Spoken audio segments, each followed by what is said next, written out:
दोस्तों जय मसीह। बेहद बेहद खुशी है कि इस वक्त मैं आपके बीच में मसीह मंथन बैठक शॉर्ट टर्म बाइबल कॉलेज जो 7 दिन का मुंबई में चल रहा है उसका ये बैच 2 है। और इस वक्त में हमारे साथ में ब्रदर हिकमत हैं जो कि नेपाल से, अगर मैं गलत नहीं हूँ आप नेपाल से हैं, और ये यहाँ 7 दिन से जो है परमेश्वर के वचन को सीख रहे हैं। आप जानते हैं कि काफ़ी दिनों से हम कह रहे थे कि बाइबल कॉलेज हम शुरू कर रहे हैं, और जिसको कर कर हमने जो है 2nd बैच तक हम पहुँच चुके हैं। भाई के जीवन में जो बातें घटित हुई हैं, जो यहाँ पर उन्होंने सीखा है, और साथ ही साथ जब आप इनके गवाही को सुनोगे तो ये ज़रूरी है कि जब परमेश्वर इनके जीवन में काम कर सकता है तो आपके जीवन में भी काम कर सकता है, उसी मकसद के साथ कि यहाँ जो कुछ हुआ इसका सारा महिमा केवल प्रभु को, लेकिन ये वीडियो आप तक पहुँचे और आप सीखें कि अगर इनके जीवन में काम कर रहा है परमेश्वर उस सभी अनोखी बातों से लेकर, तो आपके जीवन में भी काम करेगा। पहले गवाही सुनते हैं फिर आपसे बात करते हैं। जी, सबसे पहले मैं परमेश्वर का धन्यवाद देना चाहूँगा और आप सभी को जय मसीह। मेरा नाम हिकमत विश्वकर्मा फ्रॉम नेपाल, और सुदूर पश्चिम कैलाली ये नेपाल का सबसे लास्ट प्रदेश है, मैं वहाँ से बिलोंग करता हूँ।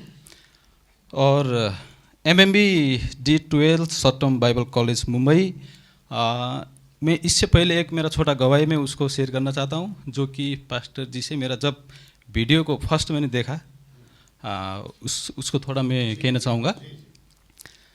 मैं पहले जब विश्वासी था तो मैं मतलब ऐसा कि मतलब नाम का विश्वास किया था, लेकिन कुछ मतलब उसमें इतना अच्छा से मैं नहीं था। फिर बाद में जाके जब मसीह में तो मैं मसीह हूँ करके मेरे को रियलाइज़ हुआ, और उसके बाद मुझे ऐसा लगा कि नहीं, मुझे यीशु के बारे में जानना चाहिए और बाइबल मेरे को पढ़ना चाहिए, क्योंकि मुझे कुछ भी पता नहीं है। जब मैंने वो बाइबल पढ़ना शुरू नहीं किया था, लेकिन थोड़ा बहुत जीसस के बारे में मैंने सर्च किया था।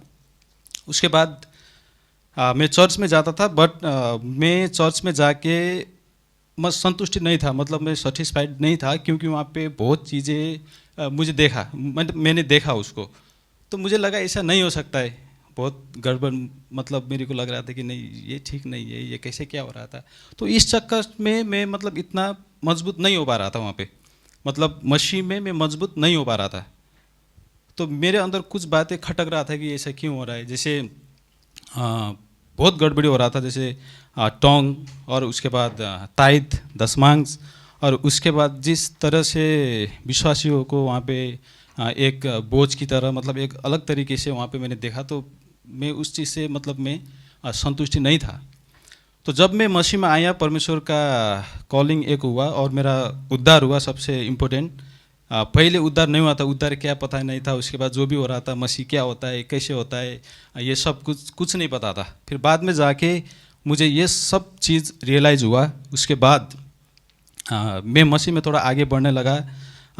फिर मुझे पता चला कि बहुत सारे डॉक्ट्रिन है, बहुत चीज़ें बाइबल में हैं और उसको जानना ज़रूरी है। तो मैंने एकदम मजबूत होकर बाइबल को पूरा स्टडी किया, ख़त्म किया। उसके बाद मेरे अंदर और कन्फ्यूजन आने लगा, मतलब कि बाइबल में कुछ और है और चर्च में और चल रहा है, और मसीह लोग अलग तरीके से अपना जीवन को जी रहे हैं।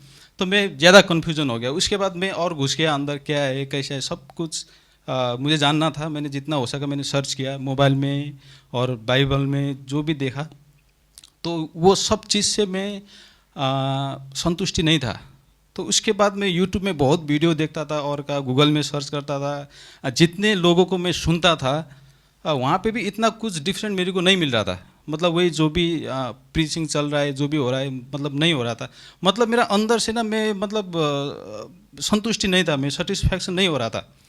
एक ऐसा कुछ, मतलब बाइबल में जिस तरीके से है, जीसस क्राइस्ट ने जिस तरीके से अपना बलिदान है, उसके बाद जीसस क्राइस्ट के जो चेले हैं उन्होंने अपना बलिदान किया है, उस तरह का बलिदान, उस तरह का प्रीचिंग, उस तरह का टीचर मेरे को नहीं मिल रहा था सच में।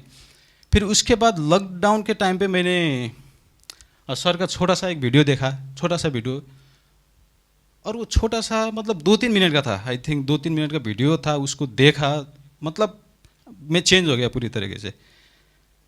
मुझे ऐसा लगा कि मैं जब से मतलब मैं संतुष्टि नहीं था। मुझे जो शिक्षा मेरे को चाहिए था, जो खुराक मेरे को चाहिए था, और जो टीचर मेरे को चाहिए था, आई थिंक वो यही है। मतलब मेरे अंदर एक मतलब घंटी जैसा बज गया कि मतलब हाँ यही है हिकमत, तू जिसको मतलब जो तू तेरी को जो चाहिए मतलब वो यही है। फिर मैंने वो वीडियो देखा, फिर मैंने वो चैनल को जाके देखा अंदर, मतलब ये तो कुछ अजीब है, मतलब अभी तक ऐसा कुछ हुआ नहीं था, लेकिन ये छोटा सा वीडियो से हो गया। क्योंकि अब और लोग भी ये बहुत हैंडसम में मतलब वीडियो में आते हैं, लेकिन सर को देखा मतलब साधारण से इंसान है, लेकिन मतलब कुछ पावर है उसमें, मतलब कुछ पावर है। और वो वीडियो ब्लैक एंड वाइट था, मतलब ऐसा हो गया, अंदर एकदम टच हो गया। फिर मैंने जाके उसको सब्सक्राइब किया, फिर जितना भी टीचिंग था वो जेनेसिस से लेके जितना भी था ऑलमोस्ट मैंने यूट्यूब में 90% सब देख चुका हूँ मैं। मतलब बस में मैं ट्रैवल करता था, मेरा मतलब हेडफोन होता था और वो चालू रहता था, सब कुछ सुना वो। फिर उसके बाद मेरे अंदर जो परमेश्वर का सेवा करने का जो क्या बोलते हैं उसको, जो फायर होता है वो स्टार्ट हो गया है। मुझे नहीं कुछ करना है, कुछ करना है। फिर वो सब कुछ देखा। उसके बाद मेरा बाइबल पढ़ने का वो स्टडी वो चेंज हो गया, मैं कुछ अलग तरीके से पढ़ना शुरू किया। और जितना मेरे को मतलब मैंने कर सकता था, जो भी करना था मैंने वो शुरू किया। उसके बाद मैं सब कुछ छोड़ के मैंने डिसाइड किया कि अब मुझे सेवा करना है, और जॉब अब जो भी है सब छोड़ के अब मैंने डिसाइड किया मैं सेवा करना है, और सेवा करने में आ गया। उसके बाद मैं गया मैंने पास्टर को बोला मुझे बाइबल तालीम करना है। उसके बाद उन्होंने मेरे को 3 महीने का बाइबल तालीम भेज दिया। अब 3 महीने में क्या होगा, मतलब कुछ भी नहीं होगा। फिर भी वहाँ पे जाके आया, फिर सेवकाई में आया, सब कुछ किया। बहुत गड़बड़ी, अभी भी बहुत गड़बड़ी है नेपाल में। जब मेरे को ये मिला अनाउंसमेंट कि 1 हफ्ते का बाइबल तालीम है, शॉर्ट टर्म बाइबल कॉलेज है, तो मेरे को और ज़्यादा एक्साइटमेंट हो गया। मैं वाह, ये तो मेरे को मिस नहीं करना है। मतलब वीडियो में इतना कुछ सीखा है, अगर 1 हफ्ते वहाँ पे बैठेंगे तो बहुत कुछ मसाला मिल सकता है। तो इसको मैंने एकदम पकड़ के ले लिया। और इसका मैंने प्लान किया कैसे करना है, क्या करना है। मुंबई में है, दूर है, और कैसे क्या करना है, फाइनेंशियल सब कुछ को मैंने वो मैनेज किया और मैंने उसको प्लान किया। उसके बाद यहाँ पे आया। जैसे आने से पहले मेरे को बहुत प्रॉब्लम हो रहा था, जैसे कि प्रॉब्लम और कुछ नहीं है, लेकिन वो शैतान भी थोड़ा वो करेगा ही है ना। और उसके बाद यहाँ पे आने का प्लानिंग किया तो बहुत कुछ दिमाग में चल रहा था, क्या होगा, कैसे होगा, 1 हफ्ता में कैसे क्या चीज़ होगा। वैसे भी हम ऑनलाइन में देख रहे हैं, सब कुछ हो रहा है, तो कभी कर रहा था कि रहने दूँ, मतलब कैंसिल कर लेता हूँ, ऐसा कुछ हो रहा था। लेकिन फिर भी अंदर से जो पवित्र आत्मा मेरे को अगुवाई कर रहा था, नहीं हिकमत जा, क्यों, मतलब जा, तेरे को जाना है। तो फिर मैंने, अब मेरे को एक तो सर से मिलना भी था, मतलब वीडियो में देखा था एक बार, मतलब वो हो जाएगा, तो मतलब ये सब कुछ हो गया। फिर मैंने डिसाइड किया, फाइनली टिकट करवाया और आ गया। आपको कितना टाइम लगा? आप जब नेपाल से आए हैं, मैं चाहता हूं कि जो नेपाल के लोग हैं वो जो देख रहे हैं उनको भी ये पता हो कि आप नेपाल से बॉम्बे कैसे आए, बाय ट्रेन, बाय बस, बाय फ्लाइट कैसे आए, वो बताइए, और आपको कितना टाइम लगा? तो इसमें भी परमेश्वर का मैं बहुत ब्लेसिंग है, क्योंकि मेरा जो दोस्त है वो मुंबई से ही है, मतलब वो मुंबई पे जॉब करता है। तो उस टाइम पे वो छुट्टी में गांव गया था। ये बड़ा अद्भुत है, अगर मैं अकेला आता था बहुत प्रॉब्लम हो जाता सर। वो भी छुट्टी में घर पे गया था, उसके साथ मैं मिला, और मेरा तो पहले से सेटअप था कि ये करना है। वो मिल गया तो मैंने उसको बताया, भाई कब जाना है, क्या करना है, सब कुछ बताया। उसने बोला कि लगभग 1 महीने लगेगा। तो मेरे पास भी टाइम था, ये तो पहले अनाउंसमेंट हो गया था। तो भाई मेरा भी ऐसा ऐसा है, मुंह में जाना है, 1 हफ्ते का मेरा बाइबल तालीम है, ये सब चीज़ें। उसने बोला ठीक है, फिर साथ में चलते हैं, कि मतलब कब होगा डेट देख के हम साथ में चलते हैं। ठीक है। फिर मैंने उसको बोला मुझे कंफर्म जाना है, और मुझे इतना पता नहीं है, फर्स्ट टाइम जा रहा हूँ, तो आपको देखना है सब कुछ कैसे क्या करना है।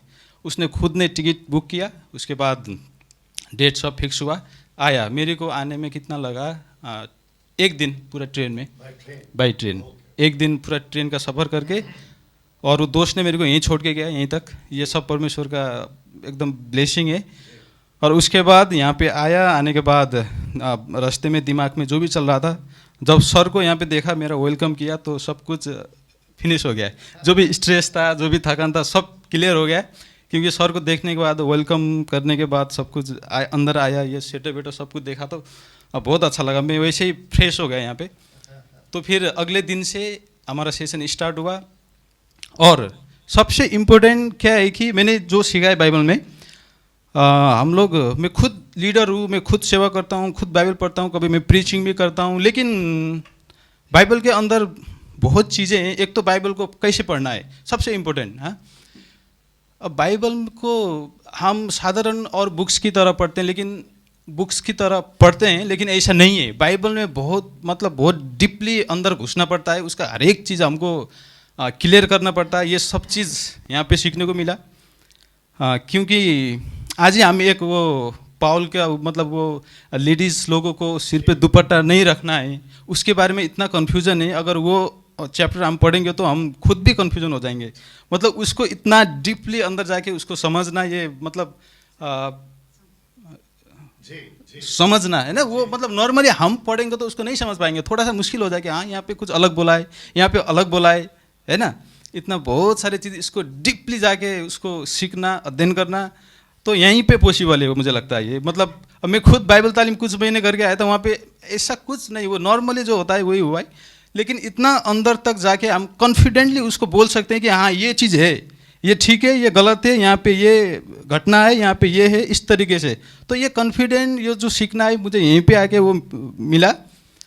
और सेकंड में ये बोलना चाहता हूँ कि बाइबल में बहुत सारे चीज़ें हैं, अगर बाइबल के हिसाब से हम चलेंगे तो हम बेकार लाइफ भी जी सकते हैं। क्योंकि बाइबल में ऐसे चीज़ भी है ना, इतना घटना भी है, ऐसा चीज़ है, ऐसे लोग हैं, हम उसको देखे एक बेकार लाइफ जी सकते हैं, है ना। तो ये चीज़ है, ये सब चीज़ हमको ध्यान में रखना पड़ता है। और स्पेशली बाइबल में बहुत ऐसा चीज़ है जो ओल्ड टेस्टामेंट में जो कि अभी वैलिड नहीं है ना। वो चीज़ उस टाइम पे हो चुका है, अभी उसको लेके बहुत सारा गलत शिक्षा चल रहा है।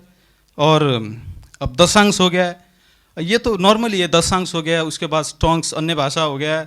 मैंने कभी टोंग नहीं बोला, क्योंकि जब मैं मसीह में था, जब मेरा थोड़ा सा खुला ढक्कन, तो मेरे को ये हो गया था, अंदर से एक क्या बोलते हैं उसको, कॉलिंग, मतलब एक फीलिंग, पवित्र आत्मा का अगुवाई हो गया था कि ये सब गड़बड़ है। ये नीचे गिराना, ढलाना, पटकना, अन्य भाषा बोलना, वो सब पागल की तरह, वो सब देख के ना मैं मतलब पहले ही मेरा हो गया था कि ये कुछ ना कुछ गड़बड़ है, इसके बारे में हमें अच्छा से स्टडी करना चाहिए।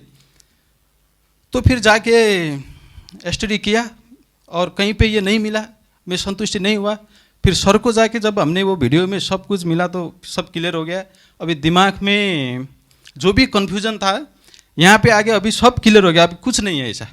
बस थोड़ा बहुत खुद भी मेहनत करना है, अभी जहाँ पे जो भी है सब क्लियर हो गया। हमको जेनेसिस से लेके, उत्पत्ति से लेके जो मेन घटना है, जो मेन हाईलाइट्स है, जहाँ पे हमको बहुत सारा कन्फ्यूजन है, बहुत सारा प्रॉब्लम्स क्रिएट हो रहे हैं, छोटा छोटा वचन को लेके जहाँ पे डॉक्ट्रिन बना रहे हैं, और वो जो माता को लेके, और के बाद उसके बाद दारू पीने को लेके, ये जो भी है, मतलब ऊपर एक माता रहती है, ये मतलब हमारा समाज में है ना, ये है ना। तो ये बहुत सारे चीज़ें, इस चीज़ से मसीह जगत में बहुत प्रॉब्लम है। तो ये चीज़ को छुटकारा पाने के लिए, ये सब चीज़ जानने के लिए, समझने के लिए ये रखा हुआ है। तो यहाँ पे हम सब कुछ क्लियर कर सकते हैं, जो कन्फ्यूजन है उसको हम पूछ सकते हैं, और यहाँ पे उसको डिटेल में जाके उसको स्टडी हम ले सकते हैं।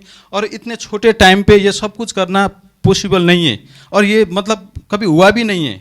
तो मैं जो भी आने वाले हैं, जितने भी ये वीडियो को देखेंगे, तो मैं आपको इनकरेज करना चाहूँगा, ये पर्सनली मेरा एक्सपीरियंस है। आपको एकदम डीपली बाइबल को, जो भी घटना है, जो भी आपको लगता है प्रॉब्लम है, आप अंदर से संतुष्टि नहीं है, कुछ आपको लग रहा है, तो आप जैसे भी करके अपना मैनेजमेंट करके आप आइए। एक हफ्ते में आप बहुत कुछ सीख सकते हैं। और यहाँ पे आने से पहले आपको बहुत सारा प्रॉब्लम आ सकता है, बहुत सारा रुकावट आ सकता है। तो आप परमेश्वर के साथ बैठ के प्रार्थना करके, तैयारी करके आप बिंदास आइए। और मेरा लाइफ का सबसे बड़ा जो अनुभव है, वो जो एक्सपीरियंस है, वो यही रहा है। मैं अगर किसी को याद करूँगा लाइफ में, तो ये जो एक हफ्ते का टाइम है, ये मैं बहुत मिस करूँगा। क्योंकि जो खुराक था बाइबल का, जो नॉलेज था, जो स्टडी था, वो भी इतना मजबूत, इतना स्ट्रॉन्ग था अंदर तक। मतलब पीडीएफ फाइल में, मतलब वो पूरा रिलेटेड करके बच्चन को, उसके बाद पीडीएफ फोटो, ये सब कुछ लेके इतना अंदर तक मतलब घुस जाता है वो। सर उसको अंदर तक घुसा देते हैं, मतलब वो कोई ऑप्शन ही नहीं है, मतलब नहीं समझने का उसमें कोई ऑप्शन ही नहीं है। तो ये बहुत अभी ये बहुत ज़रूरी है। मसीह समाज में बहुत सारा गड़बड़ी हो रहा है।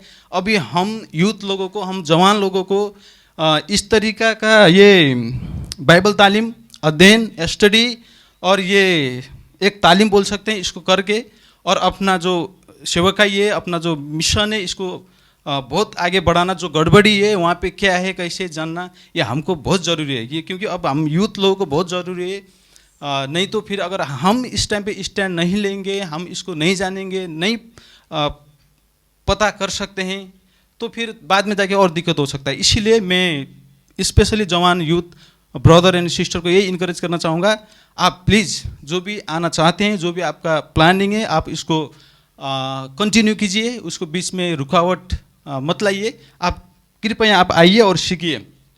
और रहने के लिए भी यहाँ पे कोई दिक्कत नहीं है, बहुत अच्छा है, फ्लैट है, बहुत मज़ा आता है। और खाना तो यहाँ पे आपको वजन भी हैवी, सीखने को भी हैवी मिलेगा और खाने को भी हैवी मिलेगा, डेली चिकन मतलब बड़ा मज़ा आया मेरे को। तो परमेश्वर का बहुत बहुत धन्यवाद। और स्पेशली सर आपको धन्यवाद, ये सब कुछ आपने हमारे लिए ये सेटअप किया, तो हमको ये मिलना इम्पॉसिबल है, तो हमको बहुत ये शुक्रगुजार होना चाहिए। So thank you so much. और नेपाल के लिए कुछ मैसेज दे सकता हूँ? तो नेपाली भाषा में मैं बोलता हूँ, जति पनि नेपाली दाजुभाइ दिदीबहिनी हुनुहुन्छ, पास्टर गुरुबा हुनुहुन्छ, म धेरै धेरै धन्यवाद। अनि विशेष गरी जतिजना यो भिडियो नेपाली दाजुभाइ दिदीबहिनीहरू हेर्नुहुन्छ, नेपालमा पनि स्पेसली धेरै गडबडी छ, धेरै मिस्टेकहरू छ। अन्य भाषा 10 मार्क्स लिएर बिचारा विश्वासीहरूलाई यस्तरी पेलिरहेछन्, यस्तरी दबाइरहेका छन्, होइन? धेरै गडबडी छ। हामीले परमेश्वरको निम्ति 10 मार्क्स दिन, पैसा दिन, खर्च गर्न त्यो समस्या होइन, तर त्यो कुन रीतिले मागिरहेका छन्, कुन रीतिले दिइरहेका छौँ, त्यो पैसा कहाँ गइरहेको छ, के भइरहेको छ, परमेश्वरको शिक्षा त्यो हो कि होइन, येशू ख्रीष्ट चाहिँ त्यो चाहनुहुन्छ कि हुँदैन, यो धेरै गडबडी छ। त्यसैले म तपाईँहरूलाई भन्न चाहन्छु, होइन, हामीले सत्यलाई जान्न जरुरी छ। हामी परमेश्वरमा विश्वास गरेका मानिसहरू, होइन, हामीले सबै कुरा दुनियाँ छोडेर हामी परमेश्वरमा आएका छौँ। र अब हामी मसीहमा आएर परमेश्वरमा आएर पनि यदि हामी अन्धकारमा छौँ, यदि हामीले चाहिँ सही शिक्षा अझै पनि जानेका छैनौँ भने यो हाम्रो निम्ति एकदमै ठुलो दुःखदायक कुरा हो। त्यसैले हामीले अब बाहिर आउनुपर्छ र जुन गलत शिक्षाहरू छन् त्यसलाई चाहिँ हामीले बाहिर निकाल्नुपर्छ। त्यसैले कृपया हामी यो कुरामा ध्यान दिउँ र यदि मसीहको राज्यलाई हामी चाहिँ विस्तार गर्न चाहन्छौँ, बढाउन चाहन्छौँ, परमेश्वरको इच्छा अनुसारको सेवकाई, इच्छा अनुसारको जीवन, इच्छा अनुसारको मण्डली सेवकाई हामी दिन चाहन्छौँ भने हामीले चाहिँ पहिला आफै एजुकेट हुन जरुरी छ, आफैले जान्न जरुरी छ। हुन्छ, तपाईँहरू सबैलाई धेरै धेरै धन्यवाद। यो मेरो सानो गवाई अनि एक्सपिरियन्स म यहीँ समाप्त गर्न चाहन्छु। सबैलाई धन्यवाद। जय मसीह एन्ड थ्याङ्क यू।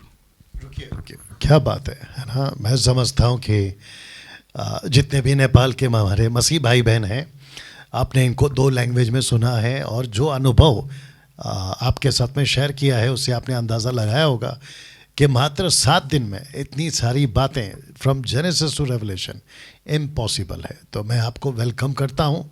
आइए, आप नेपाल से हैं, आप आ सकते हैं, वीज़ा का प्रॉब्लम नहीं है, पासपोर्ट का प्रॉब्लम नहीं है, मैं समझता हूँ अगर जहाँ तक है आप आ सकते हैं, सारी सुविधा है। सो इस भाई के जीवन में अद्भुत काम परमेश्वर ने किया, इन 7 दिन में आपके जीवन में भी काम करेगा।